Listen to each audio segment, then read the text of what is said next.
Assalamualaikum warahmatullahi wabarakatuh.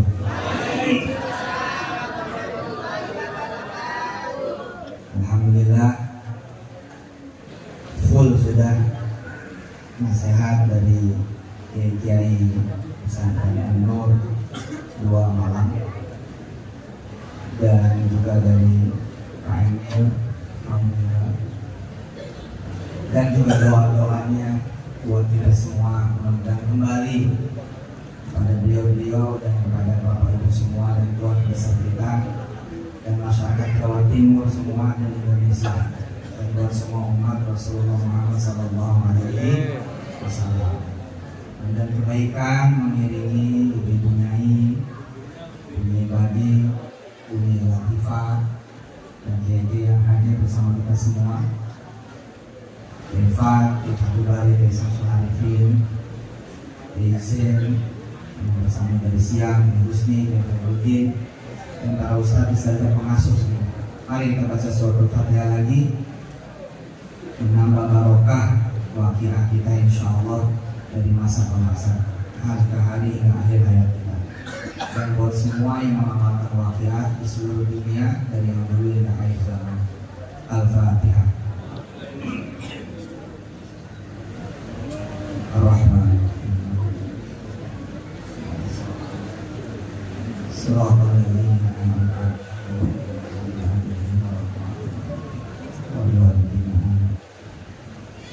Kalau soal fadilah emang nggak perlu diragukan, asli nggak perlu diragukan, nggak ngerti juga fadilahnya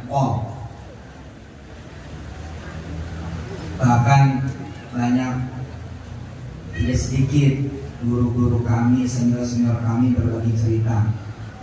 Ada salah satu petinggi NU di Jakarta yang cerita ke saya. Beliau pengen renovasi rumah. Terus katanya mendengar saya ceramah tentang baca waqiah 41 kali satu hari selama 41 hari. Saya tuh bingung, saya nggak pernah ngomong gitu, nggak pernah ngomong kayak gitu. Tapi saya dengerin ceritanya. Kata beliau, saya tetap nggak dapat duit. Jadi 41 waqiah, 41 hari. Habis 41 hari itu beliau nggak dapat duit. Tapi anak-anaknya itu di sini banyak, sehingga seminggu setelah 41 hari selesai 270 juta anak-anaknya pada setor ke ayahnya dan dimulailah renovasi rumah. Dan rumah itu ternyata nggak sekedar direnovasi sesuai anggaran, malah jadi kurang lebih 1 miliar. Jadi kalau soal fadilah tidak ada keraguan. Bahkan saya, Pak Emil dan para kiai, Pak Bari dan Pak Sunyo ngantongin testimoni orang yang selesai masalahnya 300 miliar. Jadi kalau cuma utang warung, leasing motor, mobil, KPR, pajak motor juga mobil, sepertinya enteng. Karena di kantong saya izin Allah ada testimoni orang utang 300 miliar. Setiap habis asar bacanya 14 kali waqiah. Ijazah dari Toiful Purworejo ya. Ini Toiful Purworejo. 14 kali waqiah. 300 miliar urusannya selesai. Waqiah ini Masya Allah.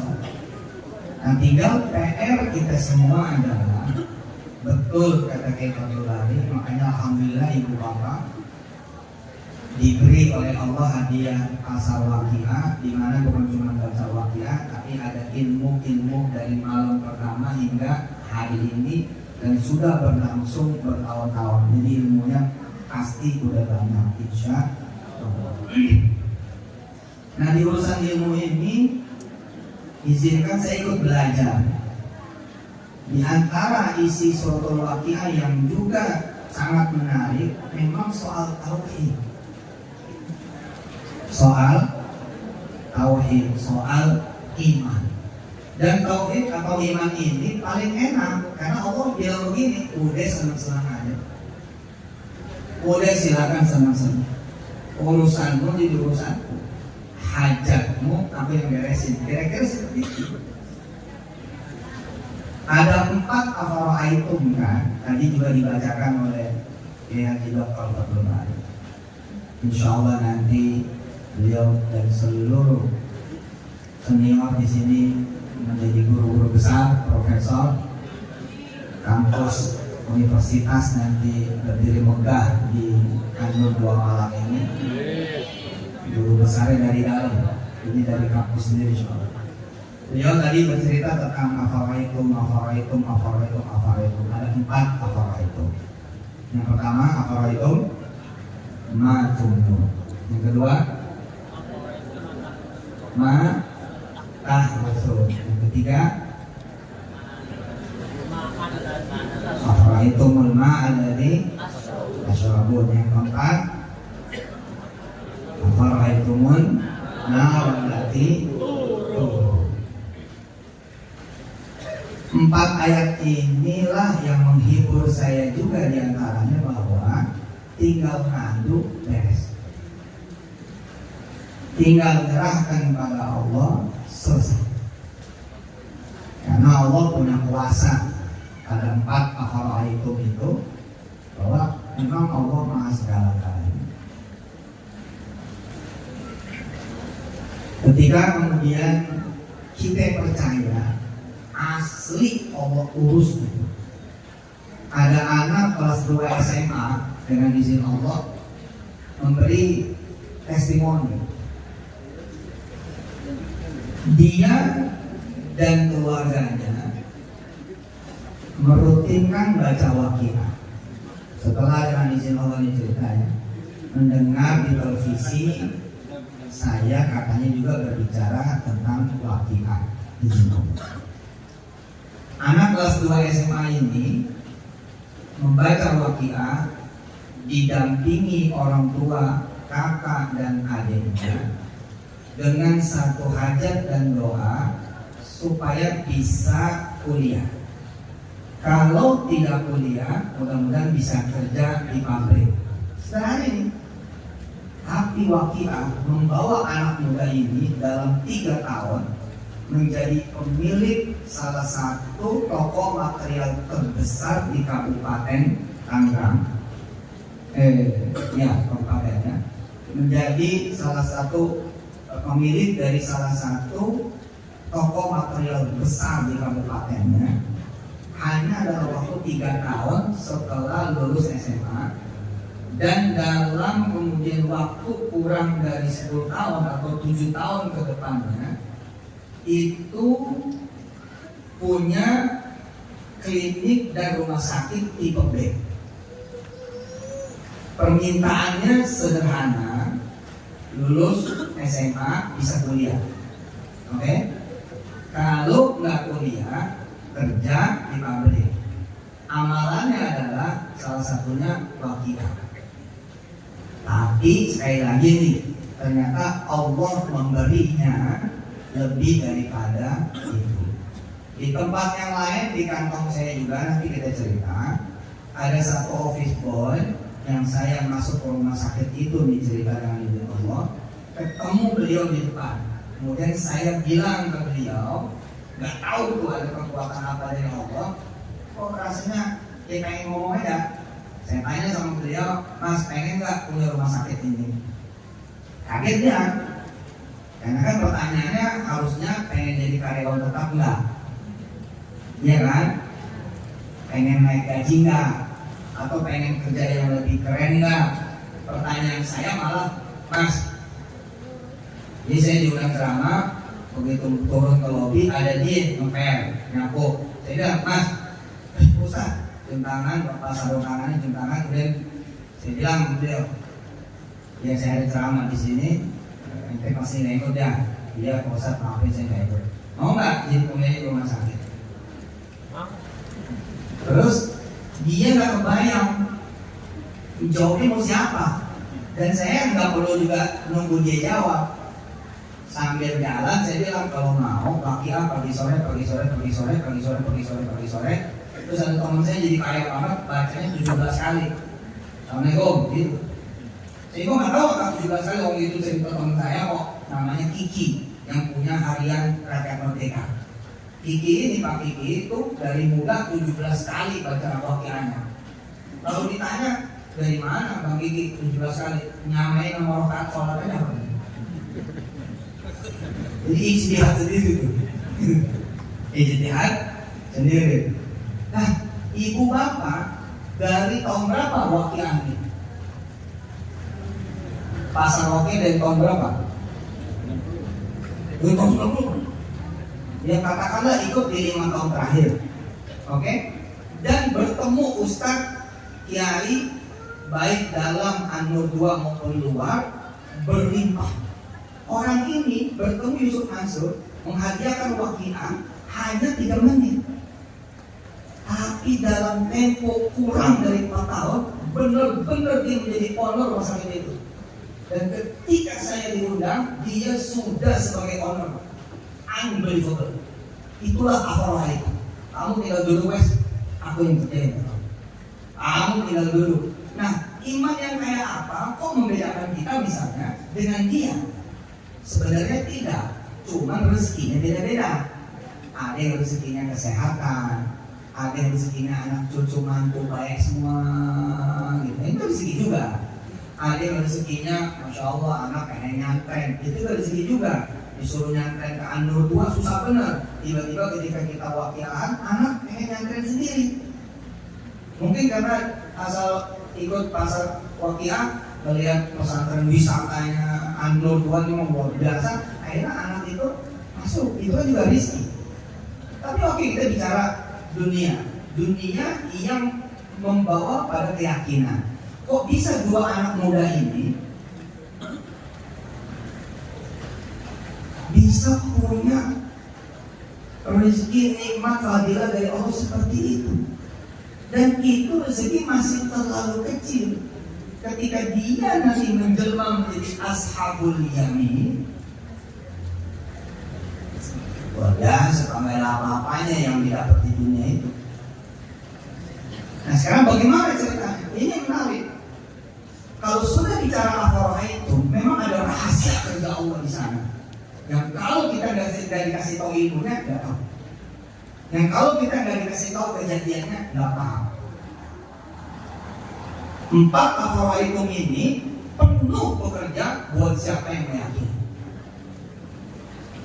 Rupanya si anak muda yang kelas 2 SMA mendawamkan waqiah bersama orang tuanya kanan kiri dan kakak serta adiknya dengan doa supaya lulus SMA kuliah.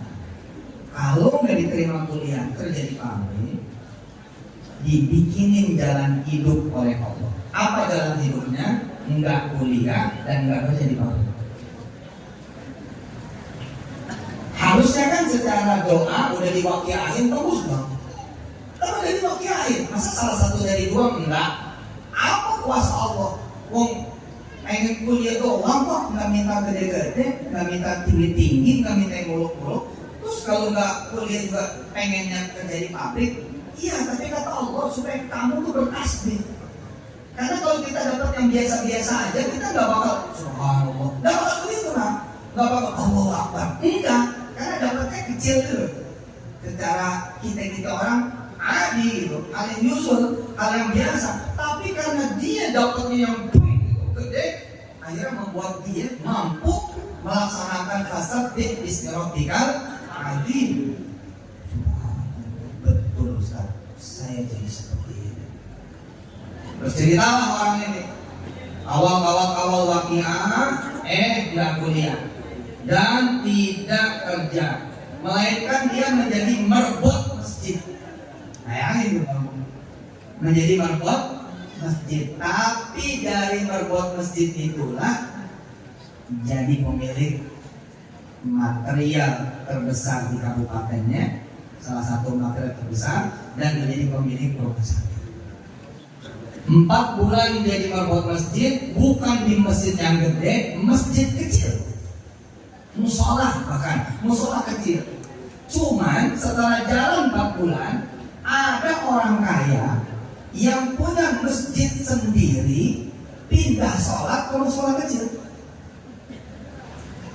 Coba, apa peristiwanya?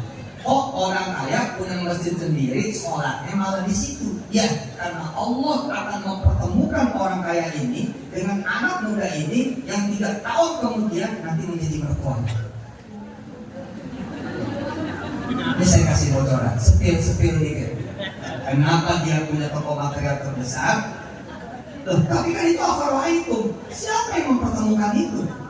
Allah.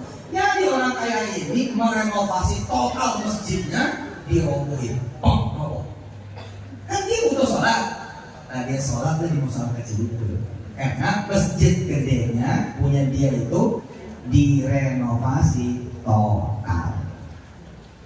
Begitu dia gabung ke musola kecil, ketemu sama anak muda ini, jatuh cinta. Lalu anak muda ini dikasih tahu kalau bapak punya masjid selesai, kamu ikut bapak jadi marbot di masjid bapak. 2 bulan bersama si bapak di musola kecil ini. Bulan ke-6 kemudian menjadi anak angkat si bapak. Kalau anak ini dikuliahin, maka dia perlu magang setelah S1 selesai. Berarti itu 4 tahun. Habis magang untuk jadi karyawan tetap perlu 2 tahun.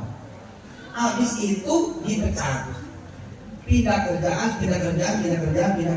baru tetap usia udah 40-45.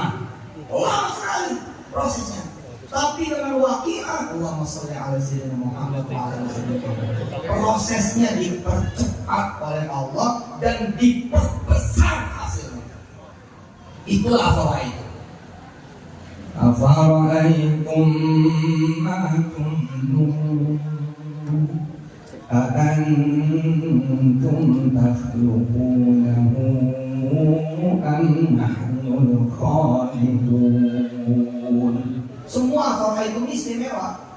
أفرأيتم ما تحرثون أفرأيتم الماء الذي تشربون أفرأيتم النار التي تورون. Anak ini menjadi anak angkat, diajari A sampai Z tentang besi, kayu, hal ihwal seputar material, kapan beli, kapan ngangkat, kapan lepas, kapan menjual. Anak magang belum tentu ketemu owner, bahkan karyawan tetap belum tentu ketemu owner. Dan satu rumah bersama owner makin gak mungkin aja, makin gak mungkin. Tapi itulah kafara itu, kerjanya kafara itu. 4 ayat gak tanggung-tanggung kafara itu. 2 tahun ketika bergabung, dia sudah menguasai banyak hal dan dia jujur orangnya. Pak hajinya jatuh sakit. Ketika sakit, sepakat ayah ibu angkat ini bilang bahwa anak inilah yang memegang kendali penuh toko induk plus cabang-cabang kecil. Ini cara kerja Allah luar biasa. Hanya dalam waktu 6 bulan kan wattaqullah wa yu'allimukumullah. Enggak ada orang bertakwa yang enggak cerdas, enggak mungkin. Enggak mungkin ada orang yang bertakwa enggak pintar, enggak mungkin. Enggak mungkin ya. Karena kata Allah apa? Wattaqullah wa yu'allimukumullah. Lah 6 bulan di tangan si anak angkat ini, toko materialnya berlipat-lipat, nggak tahu bagaimana. Karena orang bertakwa juga, mereka adalah orang yang tuflihun, turhamun, dan ciri-ciri ketakwaannya diantaranya ya sederhana, nggak banyak bikin dosa, ya ada dosa dia nggak banyak, rajin baca Quran, sholat nanti tinggal, gitu kan. Sehingga si majikan orang tua angkat ini puas dan merasa udah bisa mundur. Tapi kalau mundur nih anak, bagaimana ceritanya? Pada tahun ketiga itulah anak putri dari ayah angkatnya ini lulus kebidanan. Dipanggil anak putrinya, sini, kamu udah lulus, kamu nikah aja. Gimana? Sama siapa bang? Ya sama dia. Oh, iya terserah apa. Yang penting syaratnya satu, bikinin saya klinik kebidana apa klinik bersalin. Lah ini orang kaya disanggupin dan selesai. Bila dulu pernah dengar cerita ada orang nikah, saya di TV itu, dan kemudian anak ini dimodalin mobil kijang baru, dimodalin duit, pas akad jadi keren. Ya salah satunya cerita anak muda ini tinggal diem. Kalau itu main tinggal diem aja. Maka jadilah ketika udah jadi mantu dalam waktu 3 tahun dia menjadi pemilik toko material itu. Dan di tangan orang pintar ini secepat kilat berkembang menjadi rumah sakit tipe B. Cepat alat berkembang dan punya jejaring apotek. Wah, udah berapa tahun nggak terkenal tapi silent gitu di mana-mana ada. Yang dalam waktu 10 tahun sejak lulus SMA punya toko material dengan cabang yang lebih banyak dan punya rumah sakit. Nggak mau, pasti mau kan? Nggak pengen, pasti pengen kan? Ya bismillah, kita udah di sini, tinggal sabarnya. Bagaimana dengan si OB tadi? Udahlah percaya, Afalaikum ini istimewa. Kata Allah kira-kira gini, tinggal lihat aja, tinggal nikmatin. Insyaallah 5 menit lagi selesai. OB ini ditunjukin sesobek kertas pada masa itu untuk ikut kursus pajak, kursus keuangan. Mending iklannya itu 1 koran penuh, enggak. Iklannya itu sesobek. Nih kamu biar gak jadi OB terus, nih kursus nih gitu. Dilala baru kursus sebentar, kan ada yang general ledger, ada apa 3 tingkatan tuh brevet ABC. Baru tingkat bawah sudah didapuk menjadi asisten manajer keuangan rumah sakit. Bapak tahu siapa manajer keuangan rumah sakit? Putri dari si owner rumah sakit. Ini ya Allah, cerita orang yang dirubah. Tadi di sumber manten cerita tentang wazadahu basqatan fil ilmi wal jism, dan Allah bisa mengubah Talut dan bisa mengubah kita semua. Kalau OB ini langsung masuk kepada sang mertua, saya OB tempat ibu, saya pengen ngelamar anak ibu, nggak ada ceritanya. Kira-kira diterima nggak? Nggak diterima. Tapi ceritanya ada nih. Anak ini wakiahan 17 kali sehari. Jadi hanya 3 menit ketemunya. Beda dengan ibu bapak, saya ceramah live mungkin 20 menit sudah ini. Ini cuma 3 menit tapi nancap. Sejak itu aku wakiahan kurang lebih dari cerita 17 kali setiap hari ikutin Bang Kiki, pemilik Rakyat Merdeka. Lalu Allah atur saudara. Masya Allah. Jadi asisten manajer keuangan, yang manajer keuangan adalah putri dari owner rumah sakit. Ini berdua naik terus nih, sampai kemudian si putri ini menjadi direktur keuangan. Pada saat menjadi direktur keuangan itu di tahun keempat putus cinta, putus tunangan. Namanya perempuan lagi putus kayak layangan. Dan dia sudah bersama orang ini yang sudah berubah. Biar gimana nih asisten direktur keuangan. Udah beda, udah jam tangannya lain dong. Motornya udah lain, udah bisa kredit dong. Kira-kira begitu. Udah beda lah. Artinya udah ada kufunya. Udah ada sekufu minimal kalau kelihatan gak kebanting. Bukan merendahkan siapa-siapa tidak, tapi secara manusiawi ya kira-kira pantasnya begitu. Kalau nggak ada cerita mah agak susah gitu.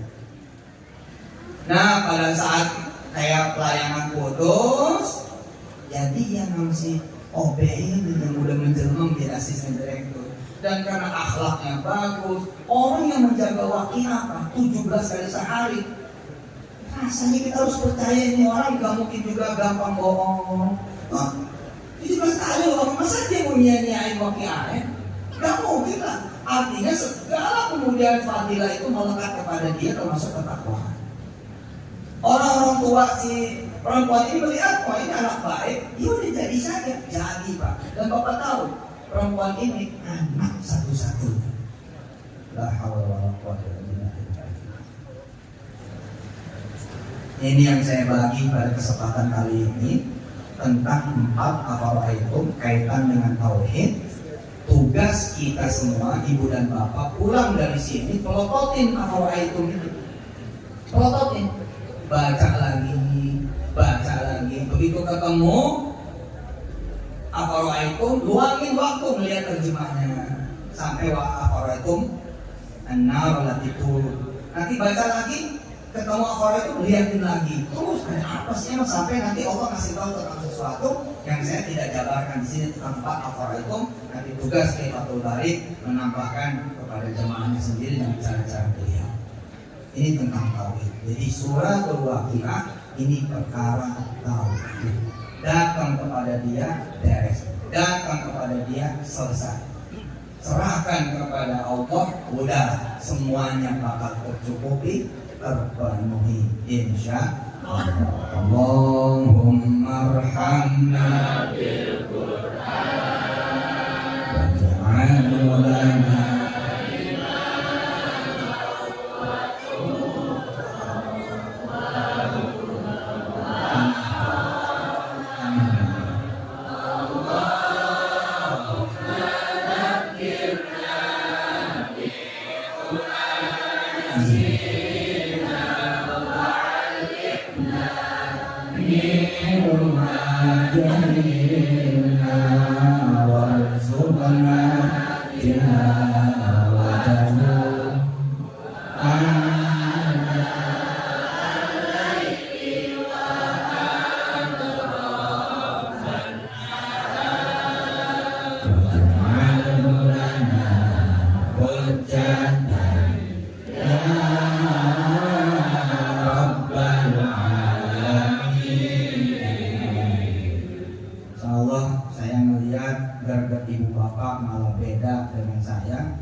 sekali duduk di pasar waqiah ini.